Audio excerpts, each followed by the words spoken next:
Hello friends, welcome to my channel.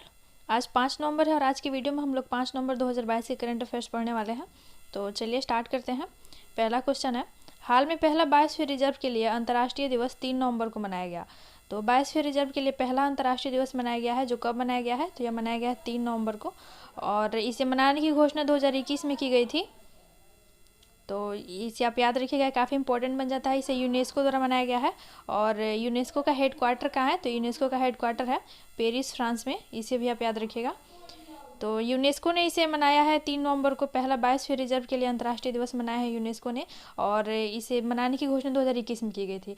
UNESCO का एक programme है जिसका नाम है मैन एंड बायोस्फीयर रिजर्व, और ये प्रोग्राम कब शुरू हुआ था? तो ये 1971 में शुरू हुआ था। तो ये यूनेस्को का प्रोग्राम है जिसका नाम है मैन एवं बायोस्फीयर रिजर्व, और ये 1971 में शुरू हुआ था, और अभी इसकी 2022 में इसकी 50वीं वर्षगांठ मनाई गई है। तो इसी के उपलक्ष्य में, इसे मैन एवं बायोस्फीयर रिजर्व प्रोग्राम के उपलक्ष्य में 3 नवंबर को पहला बायोस्फीयर रिजर्व दिवस मनाया गया है। इसे आप याद रखिएगा। चलिए नेक्स्ट है, कुछ अन्य दिवस हैं जो मनाए जाते हैं, इसे देख लेते हैं। ये सारे दिवस पर्यावरण से संबंधित है। तो पहला है विश्व जल दिवस। तो विश्व जल दिवस मनाया जाता है 22 मार्च को। और नेक्स्ट है, सेकंड है विश्व पृथ्वी दिवस। विश्व पृथ्वी दिवस मनाया जाता है 22 अप्रैल को।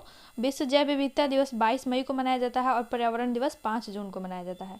तो ये पर्यावरण से रिलेटेड ये सारी चीज़ें हैं, ये सारे दिवस हैं जिन्हें याद रखना काफ़ी आसान है, क्योंकि पहला जो विश्व जल दिवस है 22 मार्च को है, और फिर उसके एक मंथ बाद यानी कि अप्रैल में 22 अप्रैल को विश्व पृथ्वी दिवस मनाया जाता है, और विश्व जैव विविधता दिवस 22 मई को मनाया जाता है। तो इसे भी आप ऐसे रिलेट करके याद कर सकते हैं, और पर्यावरण दिवस 5 जून को मनाया जाता है।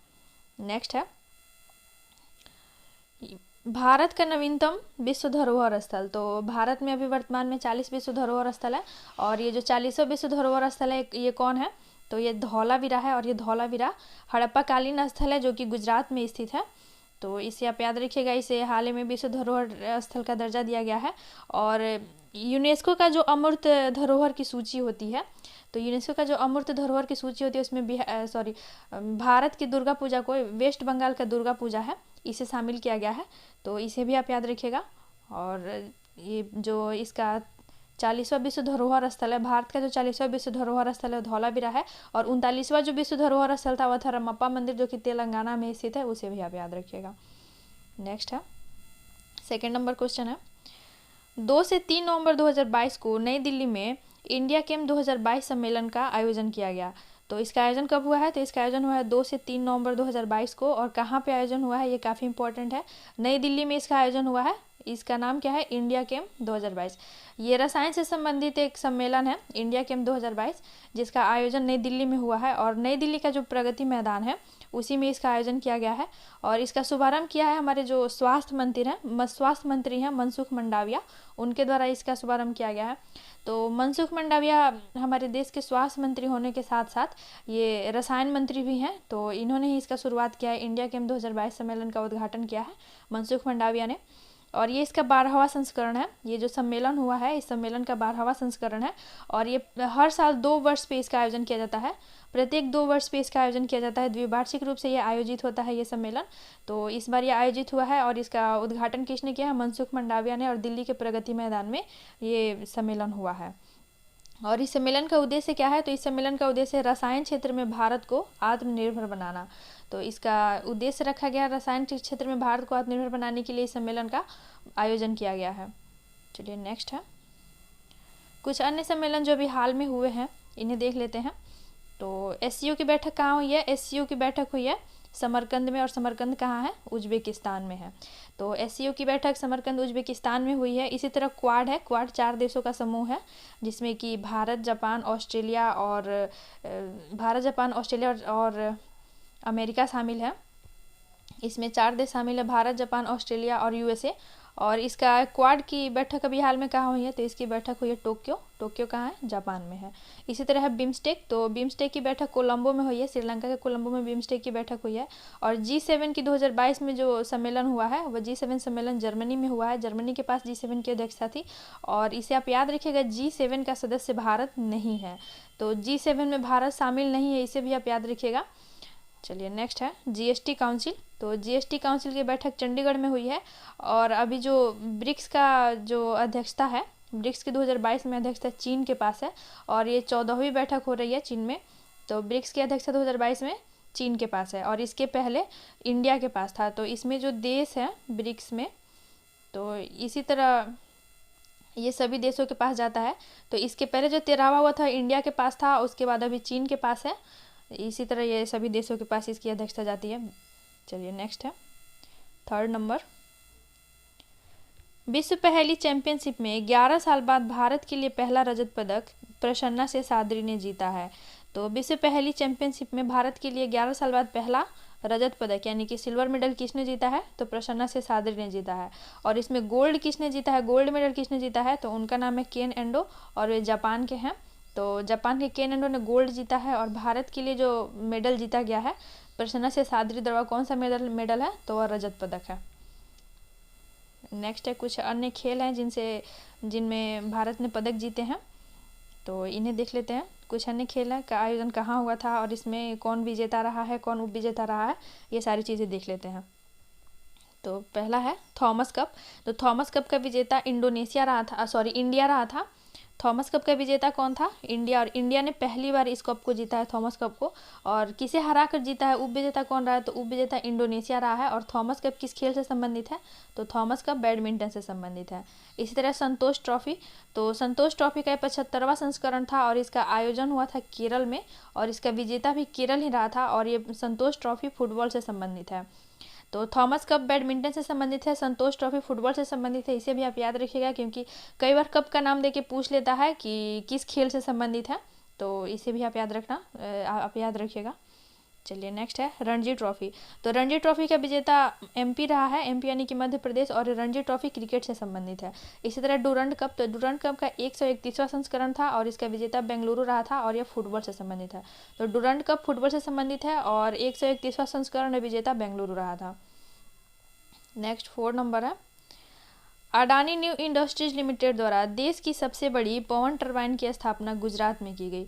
तो ये काफ़ी इंपॉर्टेंट बनता है कि अडानी न्यू इंडस्ट्रीज लिमिटेड द्वारा देश की सबसे बड़ी पवन टरबाइन की स्थापना कहाँ की गई है? तो इसकी स्थापना गुजरात में की गई है। और अडानी ग्रुप की एक कंपनी है जिसका नाम है मुंद्रा लिमिटेड कंपनी, इसी के द्वारा इसकी स्थापना की गई है। और ये जो पवन टरबाइन की स्थापना हुई है इसकी ऊंचाई है 200 मीटर। और ये जो गुजरात के केवड़िया में जो स्टैच्यू ऑफ यूनिटी है उससे भी बड़ा है, उससे भी ये ऊंचा है क्योंकि स्टैच्यू ऑफ यूनिटी 182 मीटर ऊंचा है और ये 200 मीटर ऊंचा है। और ये जो स्थापना हुई है ये 4000 घरों में बिजली की आपूर्ति करने में सक्षम है और इसकी क्षमता होगी 5.2 मेगावाट की।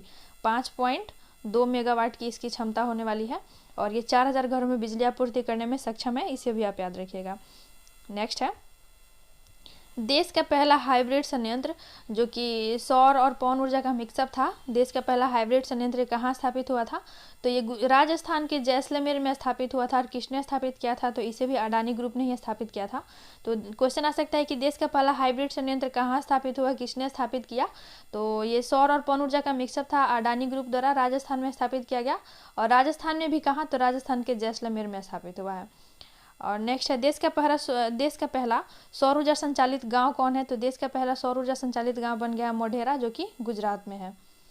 नेक्स्ट है 5 नंबर क्वेश्चन है देश का पहला महिला मोहल्ला क्लिनिक का उद्घाटन दिल्ली में किया गया है।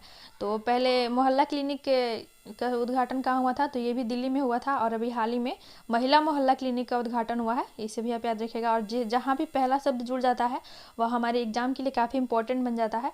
तो पहला महिला मोहल्ला क्लिनिक का उद्घाटन दिल्ली में हुआ है और दिल्ली के जो CM है यानी कि चीफ मिनिस्टर है अरविंद केजरीवाल, उन्होंने इसका उद्घाटन किया है। और इसका जो पहला चरण है, फर्स्ट फेज है, उसमें 100 महिला मोहल्ला क्लिनिक की स्थापना की जाएगी। इसी तरह है एक पैथोजन रिडक्शन मशीन। तो पैथोजन रिडक्शन मशीन लखनऊ में स्थापित किया गया था। और आयुष्मान भारत योजना है। अच्छा, इसमें आप याद रखिएगा ये जो महिला मोहल्ला क्लिनिक है यहाँ पे सारी सुविधाएं फ्री में दी जाएंगी और मंडे से लेके सैटरडे तक ये खुला रहेगा और संडे को ये बंद रहने वाला है। और यहाँ पे जो भी मतलब स्टाफ होंगे, डॉक्टर, नर्स या जो भी स्टाफ होंगे वे सभी महिलाएं ही होंगी। इस महिला मोहल्ला क्लिनिक में जो भी स्टाफ होंगे वे सभी महिलाएं ही होंगे। और ये मंडे से सैटरडे तक खुला रहेगा और संडे को बंद रहेगा, इसे आप याद रखिएगा। और यहाँ पे जो भी सुविधाएं दी जाएंगी, चेकअप हुआ, दवाई हुआ, सारी सुविधाएं फ्री हैं, इसे आप याद रखिएगा। नेक्स्ट है आयुष्मान भारत योजना। तो आयुष्मान भारत योजना की शुरुआत कब हुई थी? तो इसकी शुरुआत हुई थी 23 सितंबर 2018 को रांची से।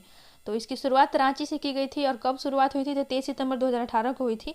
और इसमें 5 लाख रुपए का स्वास्थ्य बीमा प्रति परिवार करने का, इस आयुष्मान भारत योजना के तहत प्रत्येक परिवार को 5 लाख रुपए का स्वास्थ्य बीमा देने के लिए इस योजना को शुरू किया गया था। और इसका क्रियान्वयन किसके द्वारा किया जाता है, किस मंत्रालय के तहत? तो राष्ट्रीय स्वास्थ्य प्राधिकरण के तहत इसका क्रियान्वयन किया जाता है। आयुष्मान भारत योजना का क्रियान्वयन राष्ट्रीय स्वास्थ्य प्राधिकरण यानी कि NHA द्वारा, नेशनल हेल्थ अथॉरिटी के द्वारा इसका क्रियान्वयन किया जाता है। चलिए नेक्स्ट 6 नंबर।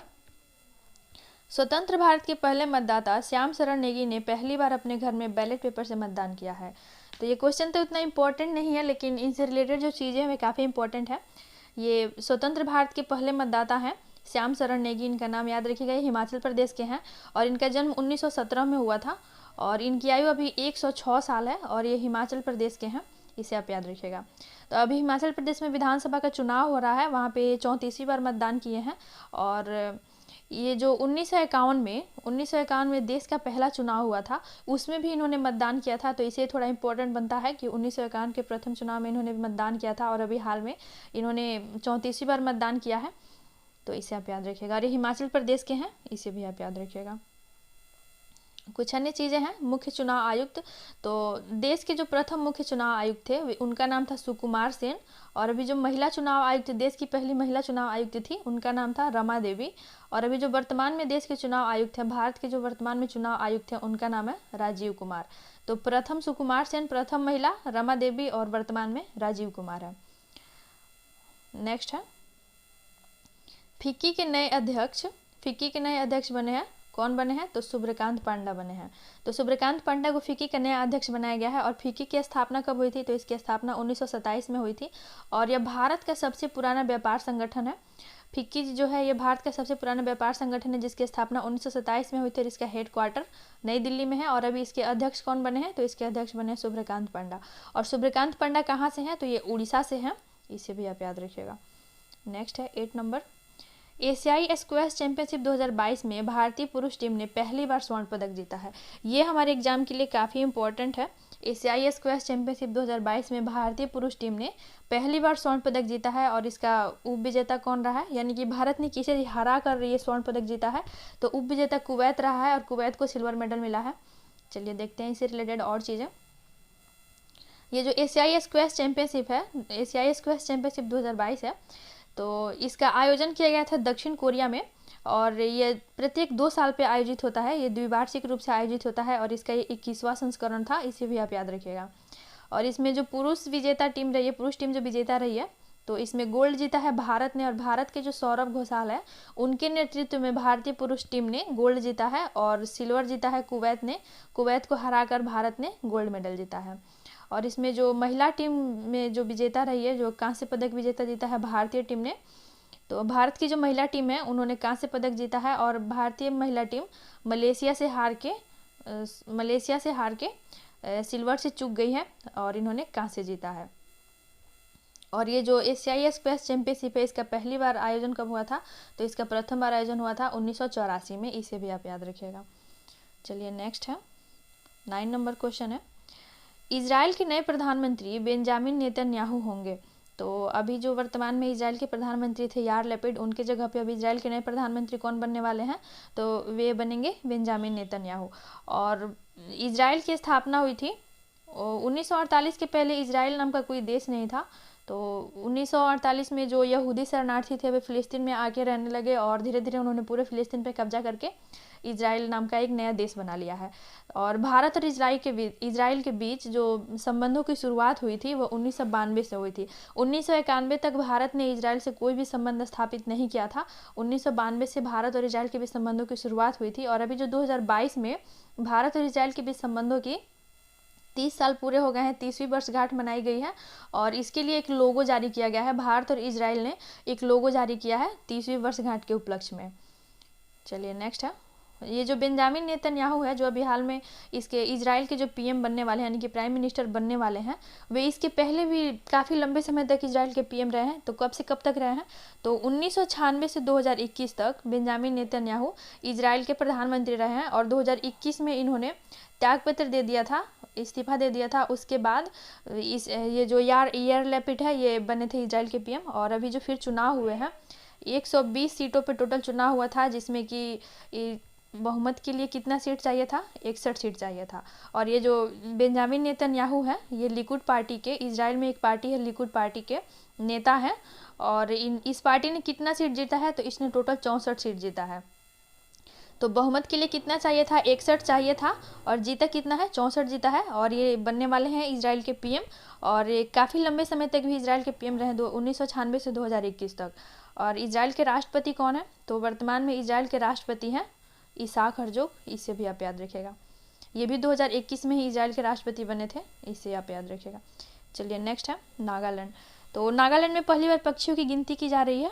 नागालैंड में पहली बार पक्षियों की गिनती की जा रही है, इसे आप याद रखिएगा। और नागालैंड को कहा जाता है त्योहारों की भूमि। त्योहारों की भूमि नागालैंड को कहा जाता है। और नागालैंड की राजधानी है, नागालैंड की राजधानी कोहिमा है। चलिए नेक्स्ट है 11 नंबर क्वेश्चन है, अमित दास गुप्ता को ऑर्डर ऑफ ऑस्ट्रेलिया के सदस्य के रूप में सम्मानित किया गया है। तो ये छोटे छोटे करंट अफेयर्स हैं, इन्हें आप याद रखिएगा। ये उतने इंपॉर्टेंट तो नहीं है एग्जाम के लिए, फिर भी आप इन्हें याद रखिएगा। तो आज की वीडियो में बस इतना ही। तब तक के लिए मिलते हैं नेक्स्ट वीडियो में। Thank you so much.